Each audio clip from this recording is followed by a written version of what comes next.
Assalamualaikum warahmatullahi wabarakatuh. Perkenalkan, kami dari kelompok 6 yang beranggotakan saya sendiri Ayu Sulasi Dewi dan rekan saya Melita. Jadi di sini kami akan membahas tentang Gayatri K. Sivipak dari dekonstruksi hingga megacity dengan dosen pengampu Firza MA. Menurut kawan-kawan sendiri, Gayatri Chakravorty Spivak itu siapa ya? Jadi, Gayatri Chakravorty Spivak atau sering dikenal dengan nama Spivak merupakan seorang pemikir terkenal yang ikut menjadi pelopor studi postkolonialisme yang lahir di Kalkuta pada 24 Februari 1942. Spivak melaksanakan kajian kritis atas pengaruh kolonialisme dalam segi budaya dan sastra. Analisis yang beliau gunakan memakai perspektif Marxisme, feminisme, dan dekonstruksi.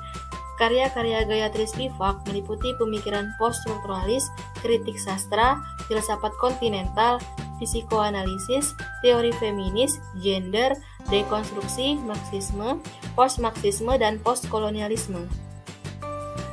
Di dalam karya Sivipak, yaitu terkait strukturalis dan post-strukturalis, dia banyak mengaitkan dan mengkritik pemikiran dari Derrida. Jadi, Sivipak berada dalam conversation yang menunjukkan pemikirannya itu setara. Artinya, dia punya hak untuk berdiskusi dengan Derrida, tidak sekedar mengutip, tetapi juga menghasut dalam arti memprovokasi.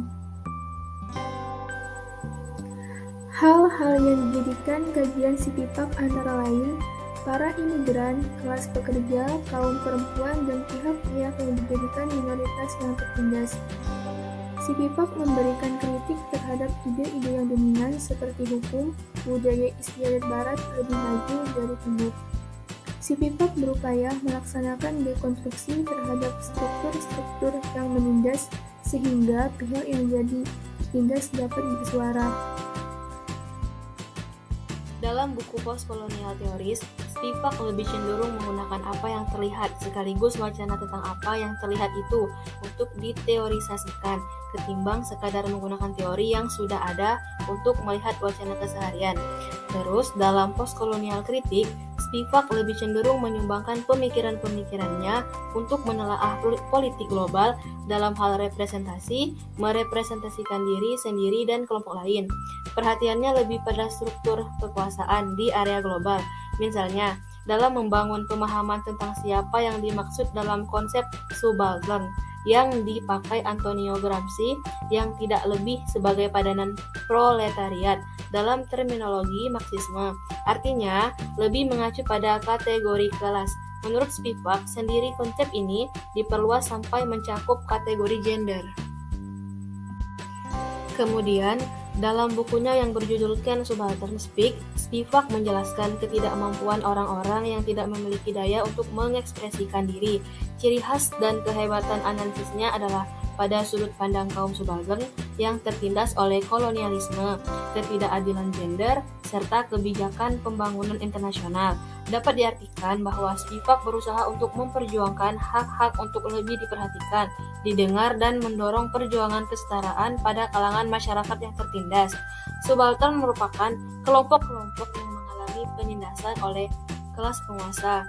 Menurut Spivak, subaltern merujuk pada populasi yang secara sosial, politik, dan geografis berada di luar struktur kekuatan hegemonik bangsa kolonial.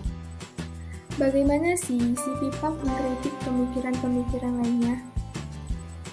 Dalam Marxisme, Spivak mengkritik konsep nilai value yang tidak mengikutkan speculation of value. Menurutnya, pemahaman tentang nilai dalam Marxisme itu sangat materialis. Dalam feminisme, misalnya feminisme barat, apa yang disebut emansipasi selalu tentang bagaimana perempuan berada di luar rumah. Dalam konteks pabrik misalnya, di dalam rumah seakan-akan tidak ada ruang bagi emansipasi, padahal ketika perempuan di dalam rumah belum tentu tidak berkontribusi kepada konteks role dan citizenship yang luas. Di satu sisi, Spivak akrab dengan perkara-perkara empirik di kampung halamannya, India dan dunia selatan misalnya, dalam merespon feminisme radikal yang menyatakan bahwa pernikahan hetero menjadi sumber ketidaksetaraan gender. Spivak mempunyai argumentasi yang berbeda, sebagaimana diketahui bahwa bila pandangan feminis semacam itu diterima, maka implikasi logisnya adalah gugatan radikal terhadap heteronormativitas.